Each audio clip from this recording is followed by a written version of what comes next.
ก่อนอื่นก็กราบทักทายสบายดีพ่อแม่ซีทุกทุกคนเนาะวันนี้ทางบ่าวพรก็ มาให้พุ่นพี่น้องเลยกลายเป็นแผนกลิ้นขี้แล้วพี่น้องเลยให้พุ่นให้ขี้เป็ดขี้ไก่นี่แหละเนาะก็ให้ได้100 ปลายมื้อนี้พี่น้องเลยบ่าวพรคนไปกองไว้อยู่หัน100 กับ 10 สอบแล้วพี่น้องไปบ่าวพรสิพาไปเลาะเบิ่งเนาะ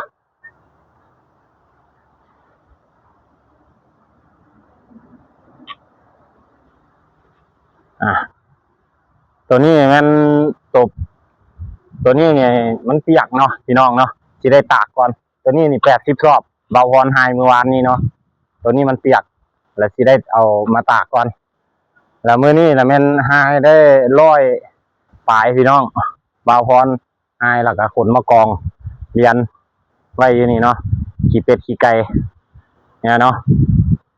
ขนมากองไว้นี่ได้100 กับ 10 สอบแล้วพี่น้องเลยแล้วก็ยังเหลืออยู่กลางเดินหันป่ากับโบราณเนาะเนี่ยเนาะเหลืออยู่กลางเดินนี่ก็ยังแค่จำนวนนี้เนาะเนี่ยไปคนซอยกันพี่น้องหลายๆคนเรียกไว้เมื่อนี้ทางบ่าวพรก็มาคนสอบเนาะคนกระสอบจำนวนนี่แหละพี่น้องเลยคนไปกองไว้แล้วก็สิได้ทอกตากอีกเนาะพี่น้องเนาะได้100 ปลายแล้วพี่น้องเลยแบบนี้แหละเนาะพี่น้องเนาะเฮ็ดเวียกเฮ็ดงาน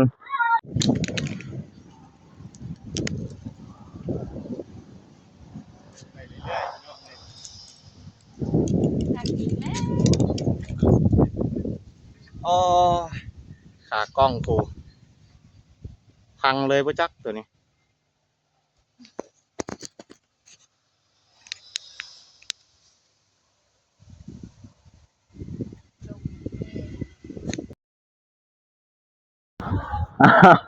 ฝ้าลมพี่น้องเลยเรียบร้อยเลยจอแตกพร้อมพี่น้องเลยเฮ้ยมานี่มาจับกล้องให้เลยไป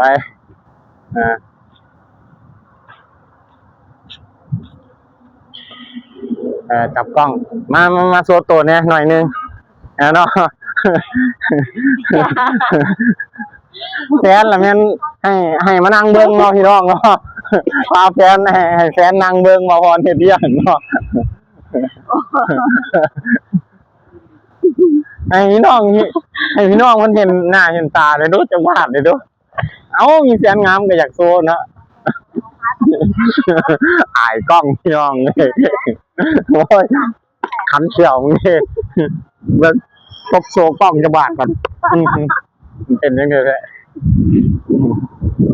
จอบแต่ชิล่มเนาะกล้องก็เลยลมพัดพี่น้องเลยเอ้ามาจับกล้องเลยนะมีคนจับกล้องให้แล้วพี่น้องเลย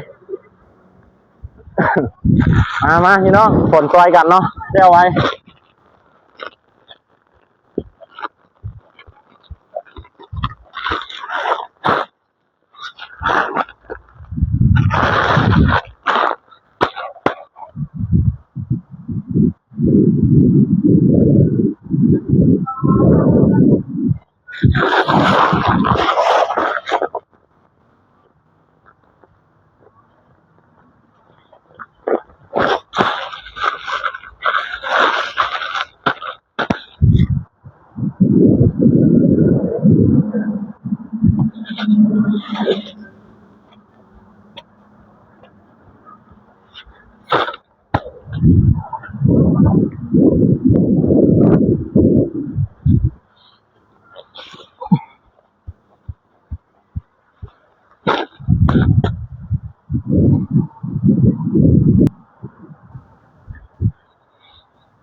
สงสัยมันขาไม้หักเลยบ่จักพี่น้อง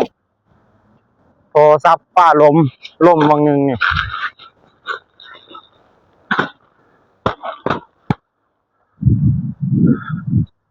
เบิ่งพงไปคนละทางเลยพี่น้องเอ้ย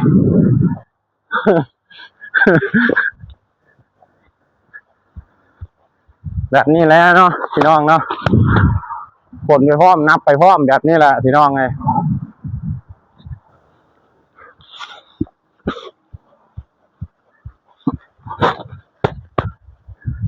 เฮ็ดสาวลาวเปิดตัวพี่น้องจังหน่อยนึงสิเฮ็ดสาวลาวเปิดตัวเนี่ยเนาะน้องสาวเฮ็ดอยากอยู่บ้านพักนี่ไล่ท้ายเอารถบ่พี่น้อง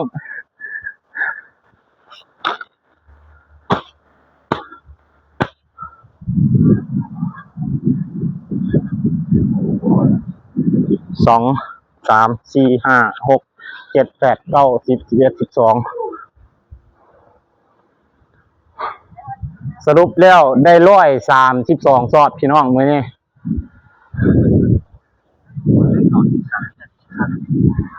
ได้100ไปสอบ132สอบพี่น้องหายมื้อนี้สำหรับมื้อนี้เนาะ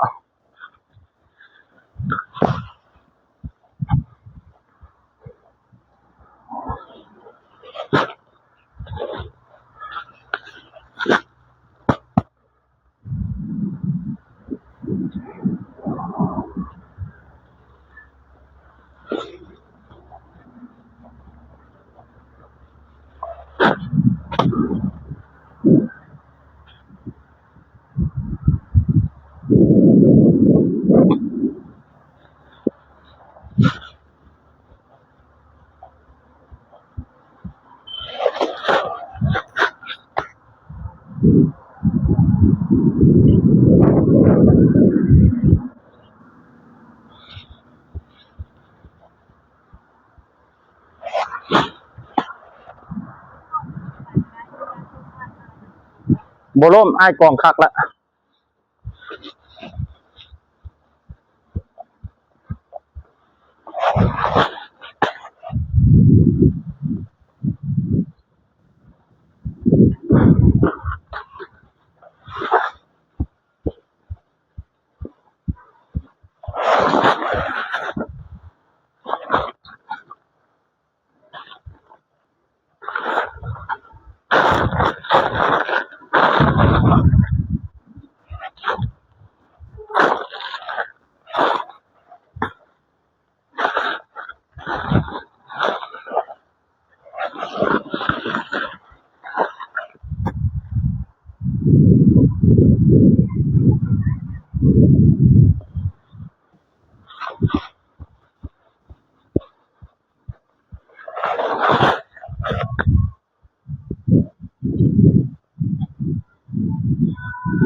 จบมื้อนี้เนาะพี่น้องเนาะ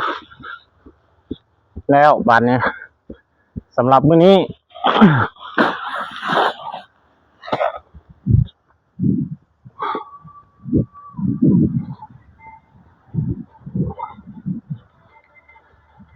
สำหรับมื้อนี้ก็สิได้จบคลิปแต่เท่านี้เนาะพ่อแม่พี่น้องเนาะเพราะว่าหายแล้วละผลแล้วละเนาะก็สิได้ไปไล่เอาเงินเมื่อยพี่น้องเอ้ย เอาใครจะมีคนจับกล้องให้ละเนาะอ่ะ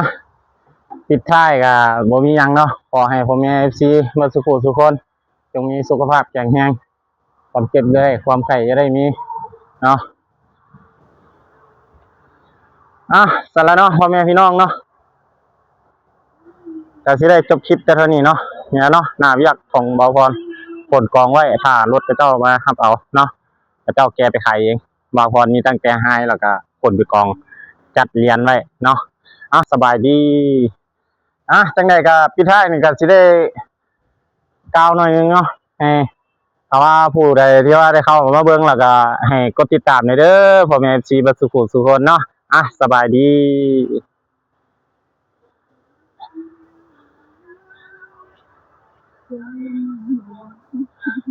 เนี่ยเนาะแฟนกันเลยอ่ะสบายดี